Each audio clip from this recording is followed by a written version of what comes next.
तो चलिए हमारा अगला वर्ड है बेट। BATE, बेट। ये एक वर्ब है और इसका मतलब होता है किसी भी चीज के जोर को, उसकी इंटेंसिटी को कम करना। सोच के देखिए, जैसे एक जोरदार तूफान धीरे धीरे शांत हो रहा है या जब आपका गुस्सा ठंडा पड़ जाता है। चलिए इसको आगे कुछ एग्जाम्पल से और आसानी से समझते हैं। We waited for the storm's fury to abate. अब देखिए इस सेंटेंस को। यहाँ storm's fury का मतलब है तूफान का कहर, उसका पूरा जोर। तो लोग इंतजार कर रहे थे कि तूफान का ये जोरदार असर अबेट हो जाए, यानी कम हो जाए, शांत हो जाए। जब कोई चीज़ अपने पीक से नीचे आने लगती है, उसके लिए हम अबेट यूज़ कर सकते हैं। ओके, अगला example. The excitement of the crowd did not abate for a moment.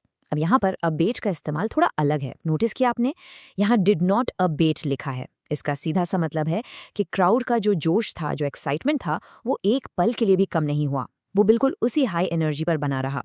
तो देखा, अबेट सिर्फ तूफान जैसी फिजिकल चीज़ के लिए ही नहीं, बल्कि एक्साइटमेंट जैसे इमोशंस के लिए भी यूज़ होता है। और अब ये वाला देखिए, I held my breath waiting for my anger to abate.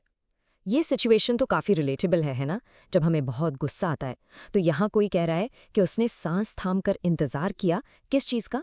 अपने गुस्से के अबेट होने का, यानी उसके कम होने का, उसके शांत हो जाने का। तो ये वर्ड सिर्फ बाहर के तूफान के लिए नहीं, बल्कि हमारे अंदर के इमोशंस के तूफान के लिए भी काम आता है। अब ये यूज़ तो बहुत ही कॉमन है और आपने ज़रूर सुना होगा। The world watched with bated breath as the election results came in. यहाँ पर एक पूरा फ्रेज है, बेटेड ब्रेथ। इसका मतलब होता है सांस रोककर, बहुत ज्यादा एक्साइटमेंट, टेंशन या घबराहट में किसी चीज का इंतजार करना। ये बेट का ही एक दूसरा फॉर्म है।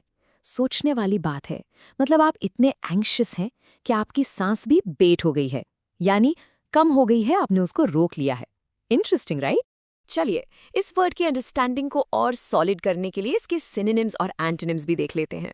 अबेट के सिनोनिम्स यानी इससे मिलते जुलते वर्ड्स हैं लेसन, सबसाइड और डिमिनिश। इन सब का मतलब कम होना या घटना ही होता है।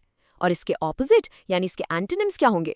वो है इंटेंसिफाई, इंक्रीज और हाइटन, जिनका मतलब है किसी चीज को कम करने के बजाय और ज्यादा बढ़ा देना या तेज करना। बस आज के लिए इतना ही। मिलते हैं अगली बार एक नए वर्ड के साथ। Happy learning.